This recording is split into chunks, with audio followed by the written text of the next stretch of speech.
চীনাদের শিক্ষা পদ্ধতি দেখলে সত্যিই বিস্মিত হতে হয়।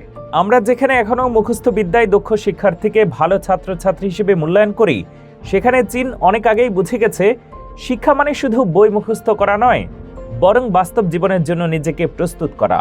তাদের কাছে শিক্ষা কেবল ক্লাসরুমে সীমাবদ্ধ নয়, পুরো জীবনটাই যেন এক চলমান পাঠশালা। সম্প্রতি সামাজিক যোগাযোগ মাধ্যমে ছড়িয়ে পড়া একটি ভিডিওতে এই বিষয়টি নতুন করে আলোচনায় এনেছে। ভিডিওতে দেখা যায় চীনের একটি কিন্ডারগার্টেনের ছোট ছোট শিশুরা প্রায় পেশাদার খেলোয়াড়দের মতো ফুটবল খেলছে। তাদের খেলার গতি, কৌশল, দলগত বোঝাপড়া আর আত্মবিশ্বাস দেখে যে কেউ অবাক হবে।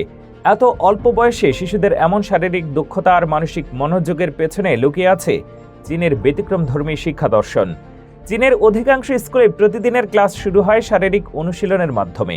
ফুটবল, দৌড়, জিমন্যাস্টিক, ব্যায়াম সবই পাঠ্যসূচির অংশ। তারা বিশ্বাস করে সুস্থ শরীরেই গড়ে ওঠে শক্তিশালী মন। তাই শিশুরা যেমন বইয়ের মাঝে সময় কাটায়, তেমনি সমান সময় কাটায় মাঠে, খেলাধুলায় আর ব্যবহারিক কাজে। ছোটবেলা থেকেই তাদের মধ্যে শৃঙ্খলা, সময়ানুবর্তিতা আর দলগতভাবে কাজ করার অভ্যাস তৈরি করা হয়। এসব অনুশীলনের মধ্য দিয়েই শিশুরা বড় হয়ে ওঠে শারীরিকভাবে ফিট, মানসিকভাবে দৃঢ় আর আত্মবিশ্বাসী হয়ে। চীনের শিক্ষা ব্যবস্থায় আরেকটি গুরুত্বপূর্ণ দিক হলো আত্মনির্ভরশীলতা শেখানো। অনেক কিন্ডারগার্টেনে শিশুদের নিজের খাবার নিজে পরিবেশন করা, টেবিল সাজানো, প্লেট ধোয়া, এমনকি রান্নাঘরের সাধারণ কাজে সহায়তা করাও শেখানো হয়। এর মাধ্যমে তাদের মধ্যে দায়িত্ববোধ, আত্মসম্মান আর নিজের কাজ নিজে করার মানসিকতা গড়ে ওঠে। ছোটবেলা থেকেই তারা বুঝে যায় জীবন মানে শুধু অন্যের উপরে নির্ভর করা নয়, বরং নিজেকে গড়ে তোলাই আসল শিক্ষা। চীনের ক্লাসরুমগুলোও প্রচলিত ধারার থেকে অনেক আলাদা, যেখানে মুখস্থ নয় বরং হাতে কলমে শেখার উপরে জোর দেওয়া হয়। শিশুদের আর্ট, সঙ্গীত, থিয়েটার, কারুশিল্পের পাশাপাশি বিজ্ঞান ভিত্তিক মডেল তৈরি, এমনকি রোবোটিক্সের সাথেও পরিচয় করানো হয়। প্রতিটি ক্লাস যেন এক একটি ছোট গবেষণাগার, যেখানে শিশুরা প্রশ্ন করে, পরীক্ষা করে আর নতুন কিছু আবিষ্কার করতে শেখে। এতে তারা শুধু তথ্যই জানে না, বরং সৃজনশীল আর উদ্ভাবনী চিন্তার অধিকারীও হয়ে ওঠে।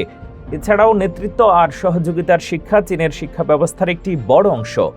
দলবদ্ধভাবে কাজ করা, একে অপরকে সহায়তা করা এবং সমস্যা সমাধানে সম্মিলিতভাবে এগিয়ে আসা, এই মানসিকতা শিশুদের মধ্যে ছোটবেলা থেকেই গড়ে তোলা হয়। ফলে তারা শুধু নিজের জন্য নয়, সমাজের জন্য কাজ করার মানসিকতা নিয়ে বড় হয়। এই শিক্ষা পদ্ধতি এত গুরুত্বপূর্ণ কারণ আধুনিক প্রতিযোগিতামূলক বিশ্বে শুধু ভালো নম্বরই যথেষ্ট নয়, প্রয়োজন বাস্তব জীবনের দক্ষতা, যোগাযোগ ক্ষমতা, সৃজনশীলতা, মানসিক দৃঢ়তা আর নেতৃত্ব গুণ। চীনের শিশুরা ছোট থেকে এসব গুণ অর্জন করে, যা তাদের ভবিষ্যৎ কর্মজীবন আর আন্তর্জাতিক অঙ্গনে এগিয়ে রাখে।